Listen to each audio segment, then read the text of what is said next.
Halo, berjumpa kembali dengan saya di Kanal Timur. Video ini saya persembahkan kepada pemerintahan Provinsi Nusa Tenggara Timur, kepada tokoh-tokoh agama, dalam hal ini adalah pendeta, para pastor, romo, biarawan, biarawati, uskup, juga kepada tokoh masyarakat, tokoh-tokoh pemuda NTT, tokoh-tokoh intelektual, tokoh-tokoh akademisi. Saya mau katakan begini,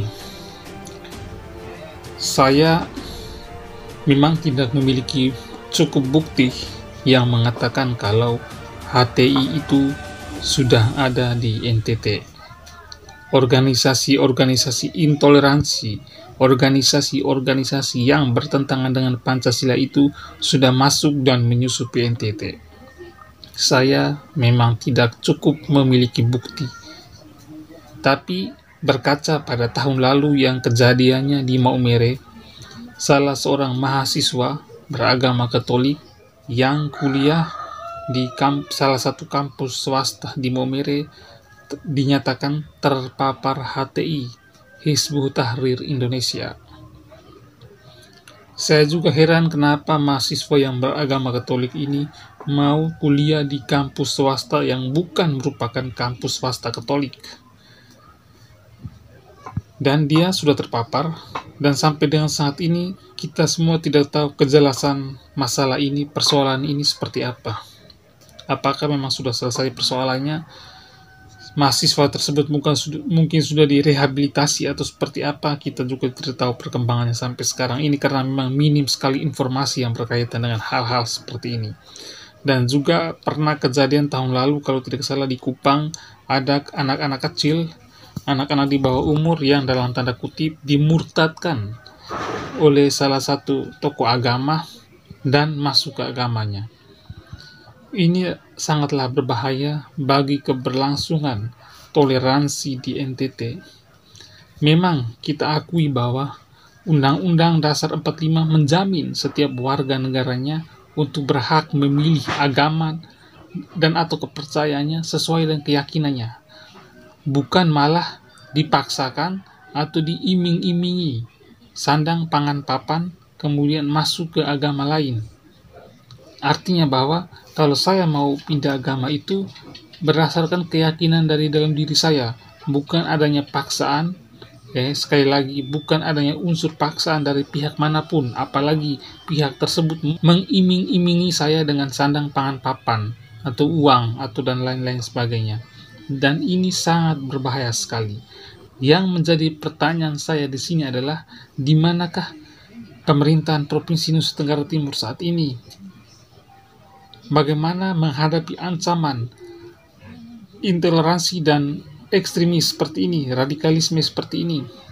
Di mana juga peran gereja dalam hal ini, para pendeta dan para pastor, romo, uskup, dalam hal untuk mencegah aksi intoleransi radikalisme yang sudah mewabah hampir di seluruh wilayah Indonesia ini. Terkhusus juga tokoh-tokoh agama seperti para pendeta, para pastor, uskup ini kan punya banyak followers, punya banyak pengikut. Ayo dong bergerak, gencar-gencar mensosialisasikan hal-hal seperti ini kepada masyarakat. Kasihan yang rentan, sekali lagi saya sangat turut kasihan, karena yang rentan terpapar radikalisme intoleransi itu adalah orang-orang dengan ekonomi yang lemah. Itu mudah sekali terpapar hal-hal seperti ini. Juga mereka yang punya pengetahuan dan wawasannya sempit, apalagi mereka yang ekonomi lemah itu mudah sekali terperdaya dengan iming-imingan sandang pangan papan. Terus di mana peran gereja untuk menyikapi hal semacam ini?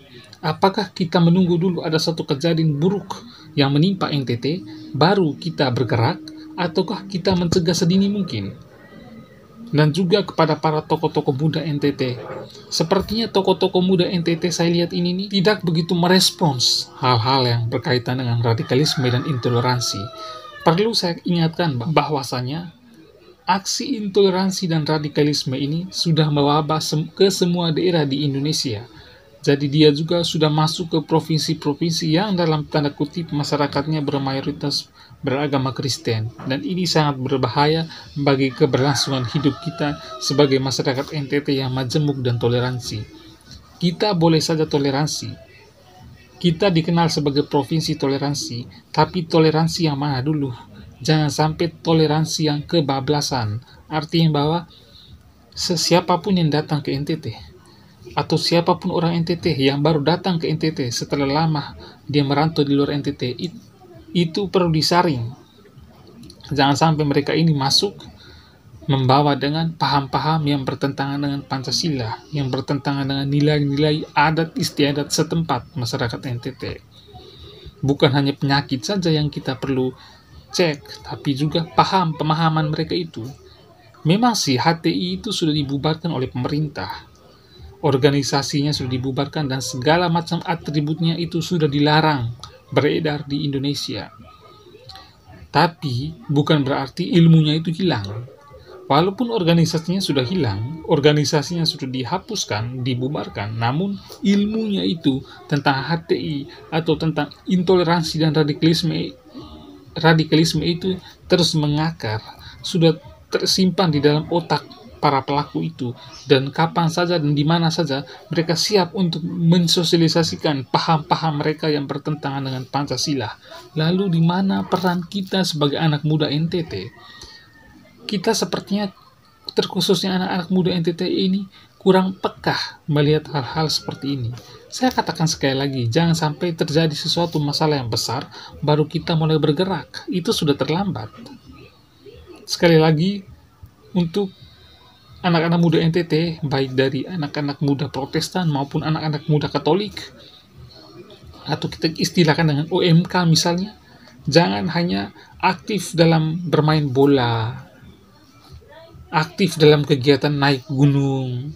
Itu hak Anda untuk melakukan aktivitas seperti itu, dan itu diboleh-boleh saja. Tapi ingat, bahaya radikalisme dan ancaman terhadap kebinekaan di NTT dan Pancasila di NTT itu sudah terus bertumbuh, dan tanpa kita sadari sudah mulai menggerogoti setiap lingkungan kehidupan tempat tinggal kita.